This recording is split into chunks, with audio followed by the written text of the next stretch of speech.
சுஜாதா கை அப்படின்னு ஒரு கதை எழுதினார். கை கதைக்கு பேரே கை தான். ஒரு ஓவியன் அப்படியே அழகா ஒரு 2-3 கோடில் உங்களை அப்படியே அழகா வரைஞ்சிருவான். சின்ன சின்ன அந்த ஆர்ட் ஃப்ரம் வேஸ்ட்ன்னு சொல்லுவாங்கல்ல, தேவையில்லாத பொருளை வச்சு ஒரு பொம்மை செஞ்சுருவான். அப்படி ஒரு கலைஞன் அவன். அவன் தெருவில் ஓவியம் வரைஞ்சி தான் வாழ்க்கையை நடத்துவான். அவங்களுக்கு ஒரு குழந்தையும் பிறந்துடும். ரொம்ப கஷ்ட ஜீவனமாக இருக்கும். மனைவி சொல்லுவா, உங்கள் ஓவியத்தை வச்சு ஒரு ஆணியம் பிடுங்க முடியல, அதாவது ஒரு கம்பெனிக்கு தயவு செஞ்சு வேலைக்கு போ அப்படின்னு. சரின்னு ஒரு பேப்பரில் பார்ப்பான், சோப்பு கம்பெனிக்கு சேல்ஸ் மேனேஜர் வேலை, சேல்ஸ்மேன் வேலை. இவன் அந்த இன்டர்வியூக்கு போவான். 3 பேர் உட்காந்துருப்பாங்க, ஒரு அம்மா 2 ஆளுங்க உட்காந்துருப்பாங்க. போய் வணக்கம் சொல்லுவான். என்னப்பா படிச்சிருக்கிற? இல்லை நான் ஒரு ஓவியன். இப்போ ஓவியனுக்கு சோப்பு கடைக்கு என்னப்பா சம்பந்தம்? நீ எப்படி போய் சோப்பு விற்ப? அந்த அம்மா சிரிச்சுக்கிட்டே கேட்கும், உனக்கு எப்படிப்பா இதெல்லாம் முடியும்? அந்த பென்சில் கொடுங்க மேடம், ஒரு பேப்பர் கொடுங்கன்னு வாங்கி 1 நிமிஷத்தில் ஒரு 5 கோடு போட்டு அவங்கள வரைஞ்சிருவான்.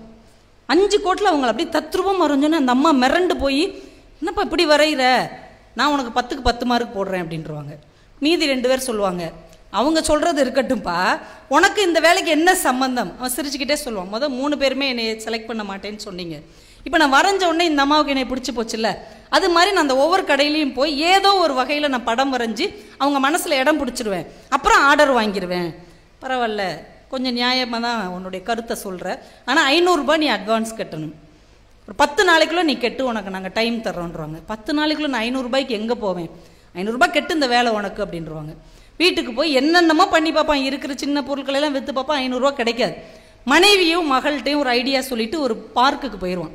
பார்க்குக்கு போய் இந்த ஓவியம் வரைகிறதுக்கெல்லாம் சார்ட்லாம் வச்சு உட்காந்து இந்த அம்மா ஏதோ ஒரு கஸ்டமர் மாதிரி வந்து, எங்க என்னை வரைவீங்களா அப்படின்னு, உட்காருங்க வரைகிறேன்னு 5 நிமிஷத்தில் அவன் மனைவியை வரைஞ்சி கொடுப்பான். அவள் உடனே எடுத்து ஒரு 10 ரூபா கொடுப்பான். கொடுத்துட்டு எல்லார்ட்டையும் போய் காமிப்பா, பாருங்களேன் ஒரு 5 நிமிஷத்தில் என்னை எவ்வளோ அழகாக இருந்தாலும் வரைஞ்சிட்டார், வெறும் 10 ரூபா தான், வெறும் 10 ரூபா தான்ட்டு அவள் போயிடுவா. எல்லாரும் ஆளாளுக்கு வந்து உட்காந்து வரைய ஆரம்பிச்சிருவாங்க. இப்படியே ஒரு 10 நாள் வரைஞ்சி விரல் வீங்க கை வலிக்க வலிக்க வரைஞ்சி 500 ரூபா தேத்திடுவான். தேத்தி இந்த வேலை எப்படியாவது நம்மளுக்கு கிடச்சிருண்டா, நம்ம லைஃப் செட்டில் ஆயிருன்ட்டு பஸ்ஸில் ஏறி அந்த கம்பெனிக்கு போவான். பாருங்க, பஸ் ஸ்டாப்பில் கூட்டத்துக்குள்ளேருந்து இப்படி இறங்கும் போது சகதி வலிக்கு அப்படியே விழுவான். அப்படி மல்லாந்து விழுவான். ஒரு கார் 2 கையிலையும் ஏற்றிட்டு போயிடும். 2 கையிலையும் கரெக்டாக அந்த உள்ளங்கையிலையும் ஏற்றிட்டு போயிடும். அப்படியே மயங்கிடுவான். ஹாஸ்பிட்டல் கொண்டு போய் பார்த்தா 2 கையுமே இருக்காது. எதை வச்சு இவன் ஓவியன் ஆனானோ எது இவனுடைய வாழ்க்கையினே நம்பி கொண்டிருந்தானோ இப்போ அந்த 2 கையுமே இல்லை. இன்னொருத்தங்களை நம்பி நம்ம எப்படி வாழ்கிறதுன்னு 2 நாள் மன உளைச்சலுக்கு ஆளாகி ஒரு நாள் நைட்டு 12 மணிக்கு மெதுவாக எழுந்திரிச்சு அந்த ஹாஸ்பிட்டல் மாடியில் போய் குதிக்க போவான். அவன் கால் 2 காலையும் ஏதோ 2 கைகள் பிடிக்கும். திரும்பி பார்த்தா அவன் மகன் நின்றுட்டுருப்பான். என்னடா ஏன்பா குதிக்க போகிற?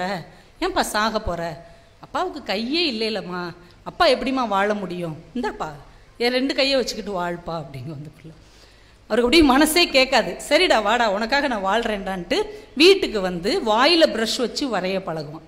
கொஞ்சம் கொஞ்சமாக வரைய பழகி அவன் என்ன ஓவியம் வரைவான் தெரியுமா? ஒரு கையை வரைவான். அது வரைக்கும் அவன் வாழ்நாளில் கையை வரைஞ்சதே கிடையாது. எல்லாரையும் வரைவான், பொருட்கள் வரைவான், ஆனால் கையின்னு ஒன்று தனியாக வரைஞ்சதே கிடையாது.